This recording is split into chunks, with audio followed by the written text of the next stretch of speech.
sekitar tahun 1980-an. Kalau Syafa kan tadi dari Tegal ya. Iya benar. Nah, yang mau gue ceritain ke kalian nih dari Kalimantan. Di zaman itu tuh orang-orang Kalimantan masih percaya sama hal-hal mistis. Ya.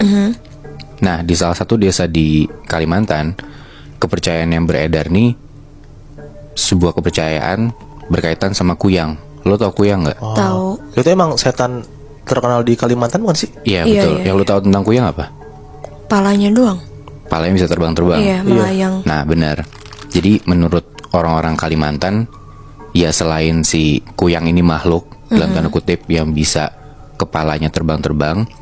Nah si kuyang ini tuh bentuknya menyerupai manusia juga. Jadi kayak dia tuh hidup di sekitar warga. Jadi kayak bayangannya bisa jadi si kuyang ini tuh tetangga lo gitu loh. Oh, jadi dia punya wujud kayak manusia. Betul. Dan dia bahkan kerja sebagaimana manusia pada umumnya gitu loh. Jadi hidup biasa aja gitu. Tapi sebenarnya bukan orang gitu. Nah, kalau tadi lo tahu si kuyang ini setan atau makhluk yang kepalanya bisa terbang, benar. Dan itu cara dia buat nakut-nakutin orang ataupun nyari makan. Ya dia makannya nyedot darah gitu kan sih? Betul. Nah, dia tuh biasanya makan darah ayam atau dia makan ari-ari bayi dan darah bekas beranak. Darah-darah kotor gitu sih. Darah-darah kotor, betul. Iya, iya. Nah, si kuyang ini, karena kan tadi kan dia kan bisa ngelepasin palanya gitu kan, bisa terbang-terbang. Iya. Nah, menurut kepercayaan orang Kalimantan, cara lu ngebedain orang beneran sama kuyang, itu di lehernya tuh ada bekas luka gitu loh, buat dia ngelepasin si palanya tadi. Nah, luka itu nggak bisa hilang. Nah, tapi cara si kuyang ini nutupin lukanya itu dengan dia pakai jilbab, terus dia ngelingkerin ke lehernya. Jadi kelihatannya kayak ibu-ibu atau wanita yang pakai hijab syar'i. Padahal ya dia nutupin lukanya gitu loh. Iya. Nah, di zaman tahun 80-an itu juga di Kalimantan itu tuh belum banyak tenaga kesehatan. Jadi masih ngandelin dukun buat pengobatan termasuk lahiran. Oke. Nah, tadi kan gue bilang si kuyang ini kan kerja sebagaimana manusia biasa kan. Dia bisa bertani, bisa jadi nelayan, segala macem. Nah, tapi yang bahayanya itu tuh ketika si kuyang ini kerjanya sebagai dukun beranak. Oke, iya. Bahkan orang yang melahirkan aja bisa jadi mangsa mereka kan. Oh iya. Orang Tadi lo lahir- bilang. Ibunya berarti. Iya Muy, yang kayak tadi gue bilang, dia kan makannya darah melahirkan, darah kotor itu sama ari-ari bayinya. Jadi ya itu mangsa dia banget nih. Iya. Nah, ada kepercayaan juga nih di Kalimantan, kalau lo mau mencegah hal buruk dari kuyang ini untuk istri atau kerabat lo yang melahirkan, ketika lo nyamperin dukun beranak ke rumahnya, lo nggak boleh bilang istri saya atau adik saya yang cewek mau melahirkan. Lo nggak boleh ngomong itu pantang. Karena kalau lo ngomong kayak gitu, kuyang bisa denger dan kuyang bisa nyamperin rumah lo. Nah, makanya orang-orang sana kalau misalnya nyamperin dukun, mereka bilangnya, "Mbah, istri saya perutnya sakit." Nah, dukun beranak tuh udah pada ngerti. Itu berarti ada apa sama istrinya. Nah, pas dateng, ya udah berarti melahirkan kan. Oh, jadi si kuyang nggak tahu kalau misalnya si istrinya atau orang ini melahirin gitu ya. Betul, itu jadi menghindari kuyang gitu. Nah, masuk nih cerita yang mau gue ceritain.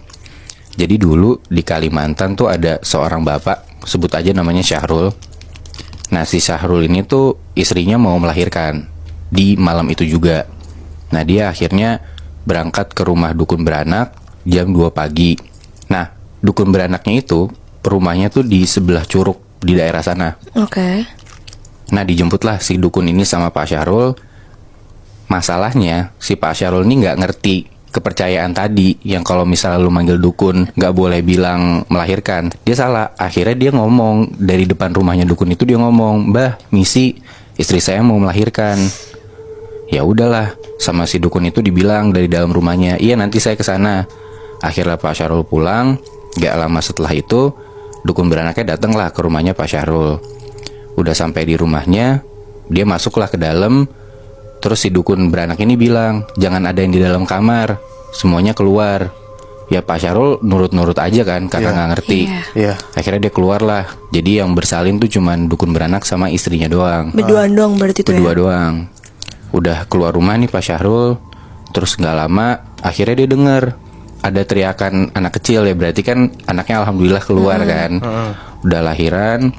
Terus ari-ari bayinya dipotong, dibungkus, diselimutin, dikasihlah keluar ke bapaknya gitu kan. Oke. Udah tuh dia udah megang anaknya, udah seneng. Terus kata dukun beranaknya, ini ternyata si ibunya pendarahan. Akhirnya kayak ya udah di luar dulu aja pada, saya bersihin dulu nih darahnya gitu kan. Gak ada yang boleh masuk ke dalam ya. Udah tuh, udah nunggu berapa lama. Si dukun ini akhirnya selesai, terus dia keluar dari ruangannya, dari rumahnya. Terus dia bilang saya izin pulang dulu gitu. Ya udah akhirnya dia pulang. Udah selesai tuh sekitaran azan subuh lah, jam 4:30 pagi gitu kan. Udah selesai segala macam. Nah paginya di sekitar jam 9 pagi si ibunya Pak Syahrul ini nengokin mantunya yang habis lahiran, dia mau lihat cucu, mau lihat mantunya gitu kan. Jam 9 pagi ibunya datang. Nah ibunya nyampe di depan rumah, Pak Syahrul nyamperin. Ngomonglah si ibunya Pak Syahrul, gimana istri kamu, lancar nggak? Jawab lancar. Anaknya sehat? Sehat. Siapa yang bantuin? Dukun yang rumahnya di sebelah curug. Nah di situ ibunya bilang, ibunya Pak Syahrul, hah itu mah kuyang. Langsung tahu si ibunya. Langsung tahu si ibunya. Nah terus ibunya langsung kan nanya, mana istri kamu? Masih tidur dari tadi, belum bangun. Langsung lah mereka masuk ke dalam kamar kan. Pas dicek sama ibunya, si istrinya ini udah gak sadar. Badannya udah pucet, kelihatan lemes banget. Terus ibunya Pak Syahrul nih bilang, coba lihat bekas beranak atau melahirkannya. Akhirnya pas dibuka pelan-pelan gitu kan, kayak selimutnya dibuka. Nah terus dilihat di tempat melahirkannya, maaf, di atas kemaluan istrinya Pak Syahrul itu ada luka warna ungu bekas gigitan. Astagfirullahaladzim. Gue ngilu anjir cewek denger. Dan di hari itu juga gak butuh waktu yang lama, setelah beres bersalin subuh itu, di jam 9 pagi istrinya Pak Syahrul mati. Meninggal gara-gara ulah kuyang yang tadi jadi dukun beranak. Demi apa? Anaknya tapi gimana? Anaknya sehat, Moy. Karena kan si kuyangnya ngincar pendarahan sama ari-arinya doang. Dia makan ari-ari bayinya dari si ibu itu sama darah beranaknya yang keluar tadi.